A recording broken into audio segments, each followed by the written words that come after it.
창세기 34장 18절에서 마지막 31절까지입니다. 창세기 34장 18절에서 31절까지 말씀입니다. 구약성경 52페이지쯤에 있습니다.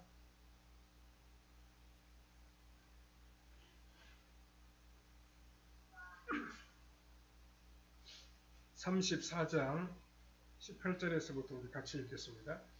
그들의 말을 하물과 그의 아들 세겜이 좋게 여김으로 이 소년이 그 일 행하기를 지체하지 아니하였으니 그가 야곱의 딸을 사랑함이며 그는 그의 아버지 집에서 가장 존귀하였더라. 하물과 그의 아들 세겜이 그들의 성읍 문에 이르러 그들의 성읍 사람들에게 말하여 이르되 이 사람들은 우리와 친목하고 이 땅은 넓어 그들을 용납할 만하니 그들이 여기서 거주하며 매매하게 하고 우리가 그들의 딸을 아내로 데려오고 우리 딸들도 그들에게 주자. 그러나 우리 중에 모든 남자가 그들이 할례를 받음같이 할례를 받아야 그 사람들이 우리와 함께 거주하여 한 민족 되기를 허락할 것이라. 그러면 그들의 가축과 재산과 그들의 모든 짐승이 우리의 소유가 되지 않겠느냐. 다만 그들의 말대로 하자. 그러면 그들이 우리와 함께 거주하리라. 성문으로 출입하는 모든 자가 하몰과 그의 아들 세겜의 말을 듣고 성문으로 출입하는 그 모든 남자가 할례를 받으니라.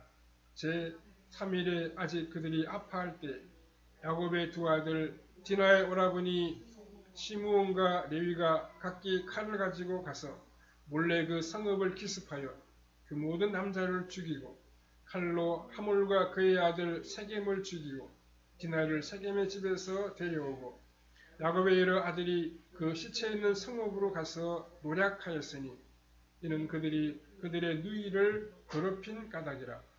그들이 양과 소와 나귀와 그 성읍에 있는 것과 들에 있는 것과 그들의 모든 재물을 빼앗으며 그들의 자녀와 그들의 아내를 사로잡고 집 속의 물건을 다 노략한지라. 야곱이 시므온과 레위에게 이르되 너희가 내게 화를 끼쳐 나로 하여금 이 땅 주민 곧 가나안 족속과 브리스 족속에게 악취를 내게 하였도다. 나는 수가 적은즉 그들이 모여 나를 치고 나를 죽이리니 그러면 나와 내 집이 멸망하리라. 그들이 이르되 그가 우리 누이를 창녀같이 대우함이 옳으니까. 거기까지 봤습니다. 오늘은 야곱 아들들의 복수라고 하는 제목으로 잠시 말씀을 생각해 보겠습니다. 밧다마람에서 가나안 땅에 오는 과정에서 야곱은 하나님의 특별하신 도우심을 받았습니다. 그래서 야곱은 가나안 땅에서의 생활이 평탄하고 평안할 줄 알았습니다. 그는 가나안 땅 세겜에서 장막을 칠 수 있는 땅을 사고 거기서 하나님께 예배를 드렸습니다. 그러면서 그곳의 이름을 엘 엘로헤 이스라엘이라고 불렀습니다. 이렇게 이름을 붙인 것은 이스라엘의 하나님께서 오늘까지 강한 손으로 붙들어 주셨으니 앞으로의 삶도 평탄할 것이다 라고 고백한 것입니다. 그런데 이로부터 얼마 지나지 않아서 자신의 딸이 그곳 히위 족속의 추장인 세겜에게 강간을 당하는 가슴 아프고도 불행한 일이 일어났습니다. 이런 일을 당한 야곱 가정의 아들들이 벌인 이 복수 사건을 함께 생각해 보므로 오늘 주님이 우리에게 주시는 교훈을 함께 받아야 하겠습니다. 첫 번째로 이 세겜은 야곱의 가족들을 설득했습니다. 세겜은 야곱의 딸 디나를 강간한 후에 집에 돌려보내지 아니하고 계속해서 억류에 두고 야곱과 그의 아들들을 찾아가서 디나와 결혼시켜 달라고 간청했습니다. 이때 야곱의 아들들은 세겜과 그의 족속 모든 남자들을 다 죽일 음모를 꾸몄습니다. 그 음모는 세겜이 할례를 받지 않아서 결혼을 시켜줄 수가 없으니 그의 족속 모든 남자들이 할례를 받으면 디나와 결혼시켜 주겠다고 말한 것입니다. 본문 18절을 보면 세겜은 이러한 제안을 좋게 여겼다고 기록하고 있습니다. 우리는 여기서 이 야곱 아들들의 제안을 이해하기가 참으로 어렵습니다. 우선 하나님을 섬긴다는 이 야곱의 아들들이 우발적인 사고도 아니고 고의적으로 그리고 계획적으로 수많은 사람들을 죽이려고 하는 계획을 꾸밀 수가 있느냐라고 하는 점입니다. 그것도 다른 방법이 아니라 하나님의 거룩하신 이름이 걸려있는 할례 의식을 통해서 속일 생각을 했느냐는 점입니다. 모세율법은 사람을 살해했을 때 고의로 죽였느냐, 우발적으로 실수로 죽였느냐 하는 것을 분명하게 구별하고 있습니다. 처음부터 사람을 죽일 생각으로 의도적으로 살인을 한 경우에는 절대적으로 용서받을 수가 없었습니다. 물론 야곱 시대에 이러한 율법의 규정들이 명문화되어 있었던 것은 아니었습니다. 그러나 그들의 가정 안에서는 율법으로 인식되어 있었던 것이 분명합니다. 세겜이 누이 디나를 겁탈한 것이 죄라고 하는 것을 알았는데 다른 사람을 의도적으로 죽이는 것이 더 큰 죄라고 하는 것을 왜 몰랐겠습니까? 그런데도 이 야곱의 아들들은 대단히 의도적으로 세겜과 그의 족속 모든 남자들을 죽일 음모를 꾸몄을 뿐만 아니라 그들이 의심하지 못하도록 가장 거룩한 하나님의 의식을 구실로 삼았습니다. 또 생각할 수 있는 것은 세겜과 그의 아비 하몰의 반응입니다. 그들은 분명히 자신의 종교를 가지고 있었습니다. 그런데 아무리 디나가 좋고 결혼하고 싶다고 해서 그동안 믿던 자신들의 신을 버리고 여호와의 종교로 개종하겠다는 것입니다. 사람들은 기독교를 오해하고 있습니다. 기독교에서 말하는 그 하나님을 자신의 하나님으로 믿기만 하면 기독교 신앙을 가진 것으로 생각합니다. 그러나 기독교 신앙을 갖는다는 것은 단순히 하나님을 믿고 예배하는 것만을 뜻하지 않습니다.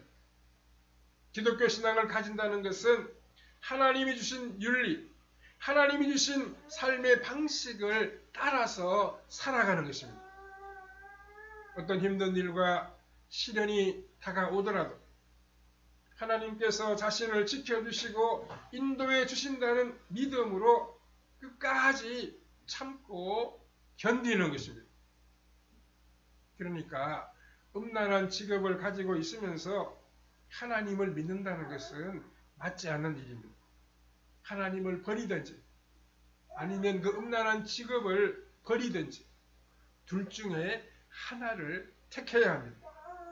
이중적인 결혼 생활을 하면서 하나님을 믿는 것도 역시 마찬가지입니다.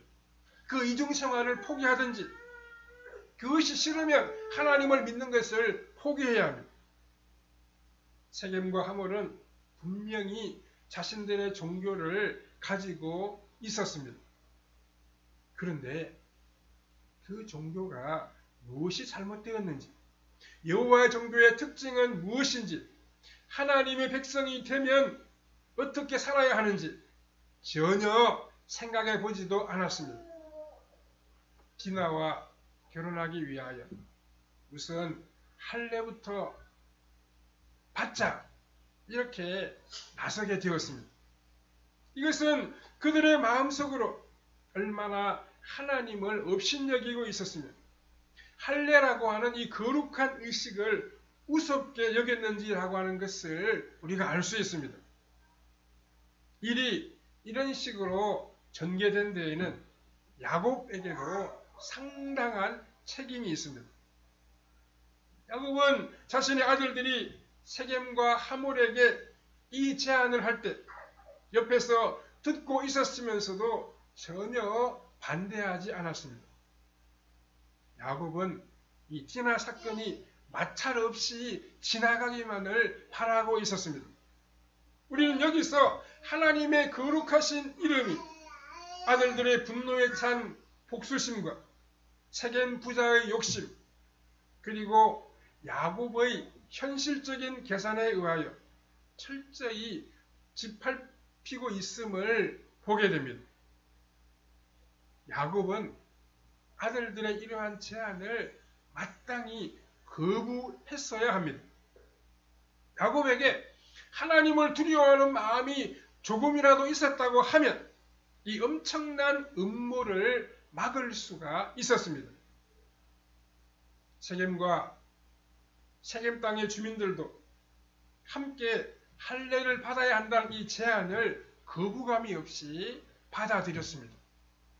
오늘 본문 20절에서 23절에 보면 하몰과 그의 아들 세겜이 그들의 성읍 문에 이르러 그들의 성읍 사람들에게 말하여 이르되 이 사람들은 우리와 친목하고 이 땅은 넓어 그들을 용납할 만하니 그들이 여기서 거주하며 매매하게 하고 우리가 그들의 딸들을 아내로 데려오고 우리 딸들도 그들에게 주자. 그러나 우리 중에 모든 남자가 그들이 할례를 받음같이 할례를 받아야 그 사람들이 우리와 함께 거주하며 한 민족 되기를 허락할 것이라. 그러면 그들의 가축과 재산과 그들의 모든 짐승이 우리의 소유가 되지 않겠느냐. 다만 그들의 말대로 하자. 그러면 그들이 우리와 함께 거주하리라 라고 기록하고 있습니다. 성인이 되어서 할례를 받는 것은 쉬운 일이 아닙니다. 요즘과 같이 무슨 마취가 되는 것도 아닙니다. 그렇기 때문에 이것은 굉장한 고통이 따르는 일입니다. 그런데 세겜과 하몰의 말을 그곳 주민들이 이처럼 쉽게 받아들인 이유는 무엇이겠습니까? 사람은 자신에게 유익이 있을 때 마음이 움직이게 됩니다. 나에게 손해가 되면 아무리 좋은 제안을 해도 받아들이기 어렵습니다. 세겜 주민들이 좋아서 할례를 받은 것이 아니었습니다. 야곱의 재산을 자신의 것으로 만들 수 있다고 판단했기 때문에 이 모든 족속이 할례 받는 제안을 받아들인 것입니다. 이런 동기로 할례를 받으면 하나님의 백성이 될 수가 있겠습니까? 분명히 그렇지 않습니다. 우리는 하나님의 부르심에 의하여 그의 백성이 됩니다. 하나님이 기뻐하시는 삶의 모습을 가지고 살아가야 하나님의 백성이 됩니다. 뭐 할례를 받았다 그래서 세례를 받았다 그래서 그냥 저절로 하나님의 백성이 되는 것은 아닙니다. 하나님의 거룩한 의식에 참여하는 것 자체가 우리의 삶을 거룩하게 하지는 못합니다. 중요한 것은 우리의 마음입니다. 우리의 삶의 자세입니다. 그 속에 하나님을 두려워하는 마음이 있을 때에만 예배하는 가운데 우리 삶이 변화하고 우리 삶이 새로워질 수 있습니다. 그렇지 않고 내 욕심을 채우려고 하나님을 이용하려고 할 때 그 예배는 복이 아니라 저주가 된다는 사실을 오늘 본문이 우리에게 잘 보여주고 있습니다. 두 번째로 야곱의 아들들은 보복했습니다. 이 성인이 할례를 받으면 2, 3일이 지난 다음에 가장 고통스러운 순간이 온다고 합니다. 세겜 사람들은 한꺼번에 다 할례를 받았기 때문에 2, 3일이 지나자 성 전체가 큰 고통에 빠지게 되었습니다.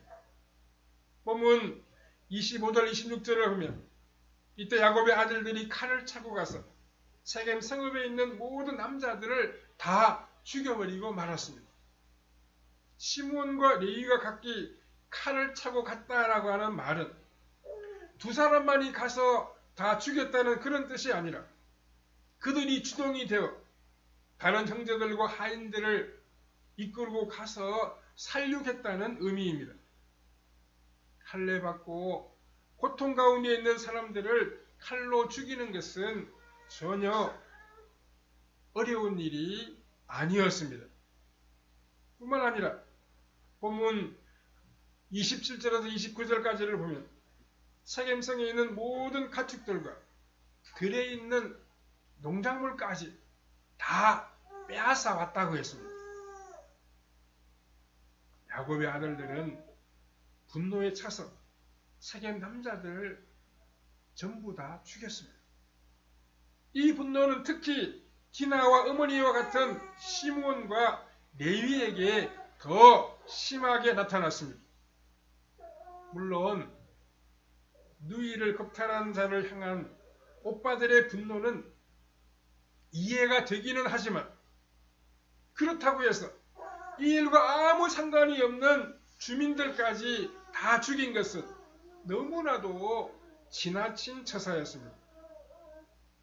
이 시므온과 레위의 분노를 자극한 요인이 여러 가지가 있을 것입니다. 시므온과 레위의 어머니 레아는 늘 분노에 차 있었습니다. 그런 어머니 밑에서 자란 레위와 시므온 역시 마음속에 열등감과 분노가 있었을 것입니다. 아버지는 어머니 레아를 사랑하지 않았고 자신들도 마땅히 받아야 할 사랑과 관심을 받지 못했다는 것이 이들의 마음속에 응어리로 자리 잡고 있었습니다. 그러다가 누이가 강간을 당했을 때 세겜 사람들을 다 죽여도 직성이 풀리지 않을 정도로 거세게 폭발했을 수 있습니다. 사람들 속에 있는 분노는 반드시 희생양을 찾아 폭발하게 되어 있습니다.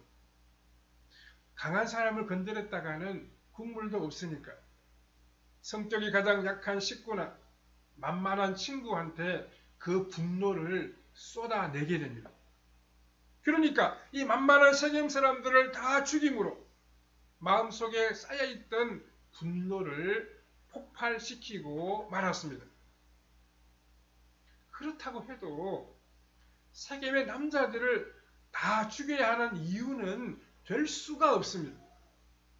이것은 그들 마음속에 자리 잡고 있는 악한 죄악성이 아니고는 도저히 설명될 수 없는 일입니다.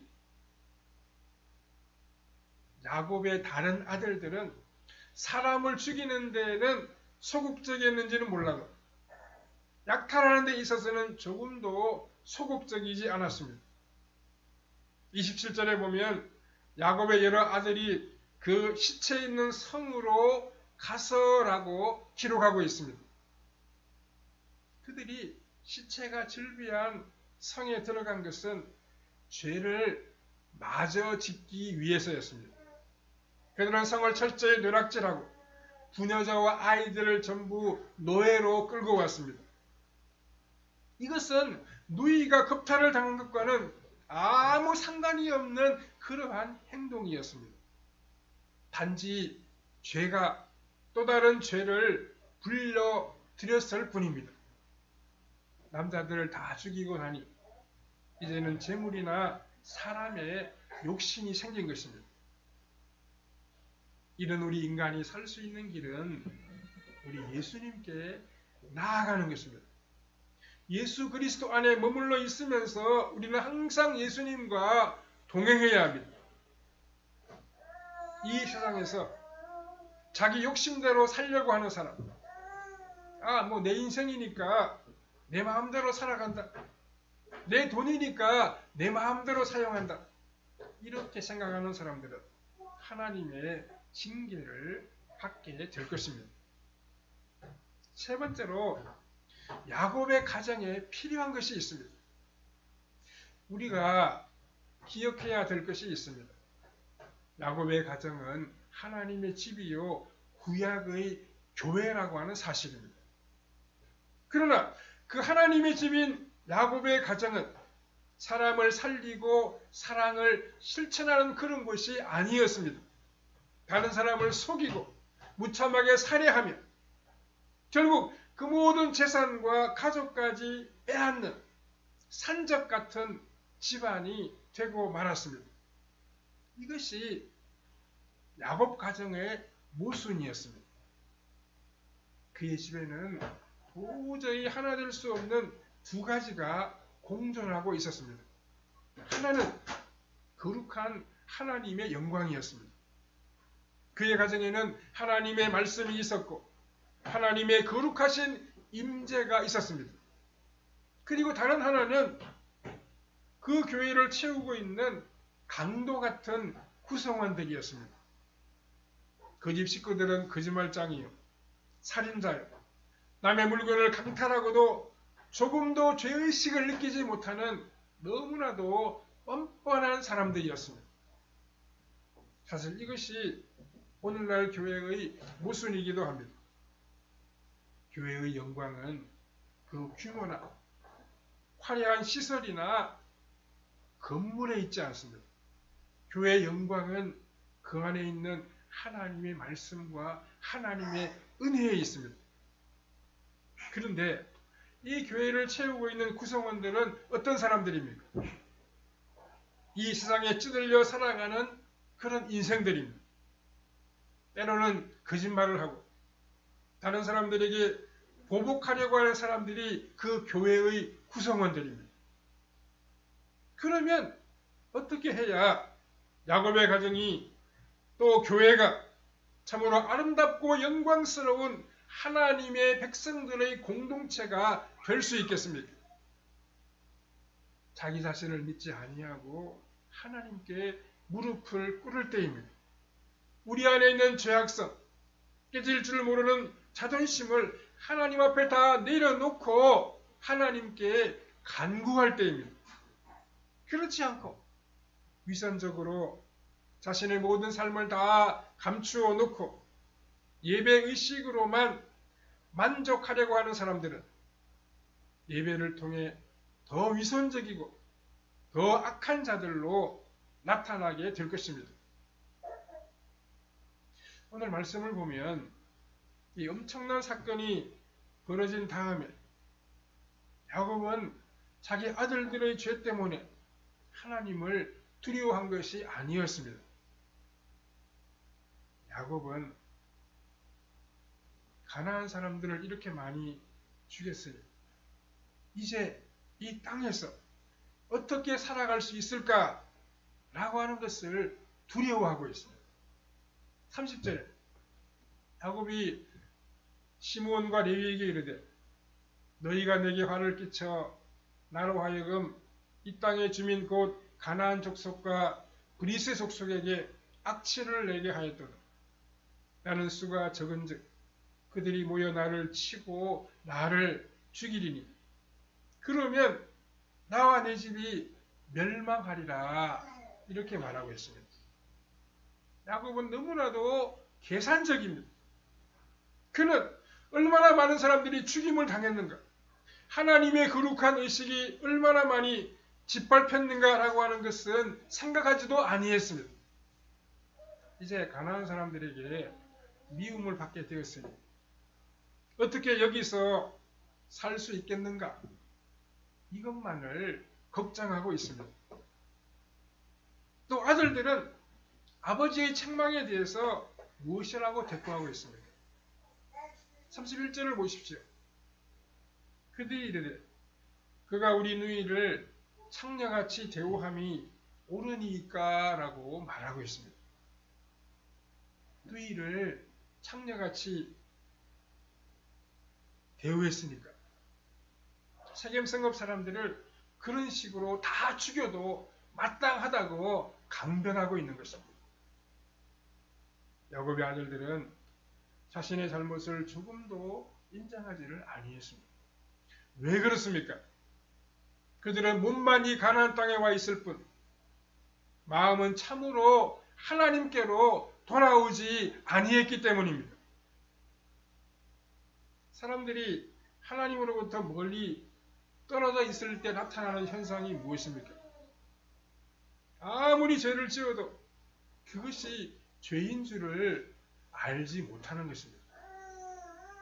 오히려 죄를 지은 사람이 더 당당하게 큰 소리를 칩니다. 아들들은 우리가 잘못한 것이 무엇이 있느냐? 그리고 남들이 우리 누이를 창녀처럼 대우해도 괜찮다는 말인가? 이런 식으로 오히려 더 반박을 하고 있습니다. 하나님께 가까이 있을 때에는 아직 행동으로 옮겨지지도 않은 작은 욕심이나 나쁜 생각 하나만으로도 그렇게 가슴이 아플 수가 없습니다. 죄에 대해서 너무나도 민감하게 된다는 말씀입니다. 그런데 교도소에 가보면 자신이 스스로 죄인이라고 하는 사람이 한 사람도 없다고 합니다. 미국의 대통령을 지닌 지미 카터가 조지아주 주지사로 있을 때 조지아주 교도소에 갔다 와서 이런 말을 했습니다. 내가 그 교도소에 가보니까 그 교도소에는 죄인이 한 사람도 없더라. 이런 이야기를 했습니다. 교도소에 수감되어 있는 사람들은 다 다른 사람들 때문에 자신이 갇혀 있다고 생각합니다. 내가 죄를 지은 게 아니고 그 사람이 잘못했기 때문에 내가 여기 와 있는 것이라고 다 그렇게 변명을 합니다. 이런 현상이 지금 야곱의 아들들에게도 나타나고 있습니다. 지금 야곱의 가정에 필요한 것은 어떻게 하면 가나안 사람들에게 미움을 덜 받게 될 것인가 라고 하는 것이 아닙니다. 어떻게 해야 하나님과의 관계를 회복하고 성령님의 역사가 자신들에게 나타날까라고 하는 것을 고민해야 합니다. 죄악된 삶에서 떠나기 위해서 기도하는 것이 그 가정과 그 가정의 모든 가족들에게 필요합니다. 예수님의 십자가의 죽으심만이 우리 안에 있는 죄악성을 깨닫게 합니다.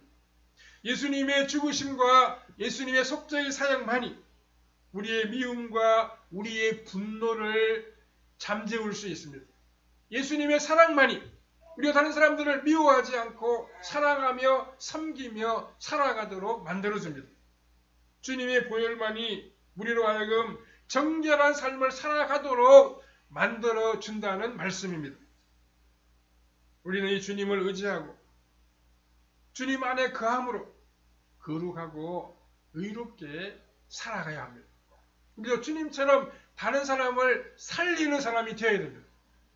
다른 사람에게 상처 주고 다른 사람을 괴롭히고 다른 사람을 아프게 하는 것이 아니라 우리도 예수님처럼 다른 사람의 상처를 치유해주고 다른 사람을 위로하고 평안을 주는 다른 사람을 살리는 그런 복된 사람들로 살아가야 할 것입니다. 우리의 죄와 연약함을 고백하고 주님을 의지하고 살아감으로 거룩한 하나님의 자녀로 나타나는 성도님들의 삶이 다 되시기를 바랍니다. 거룩하시고 자비로우신 하나님, 주의 은총과 주의 사랑을 감사하옵나이다. 이 야곱 가정의 사륙의 현장을 우리가 함께 생각해 보았습니다. 그들 마음에 분노와 미움이 가득 찰 때 그들이 그것을 이기지 못하고 수많은 사람들을 살육하는 죄를 범했다는 사실을 우리가 함께 생각해 보았습니다. 우리 마음속에 예수님을 모시고 살게 하여 주옵소서. 우리도 예수님의 사랑과 예수님의 섬김의 마음을 품고 살게 하여 주옵소서. 그래서 다른 사람을 살리고 위로하고 다른 사람에게 주의 평안을 나누어주는 우리의 신앙생활이 되도록 성령님 역사해 주시기를 원하옵고 예수님의 거룩하신 이름으로 기도하옵나이다. 아멘. 네, 우리 찬송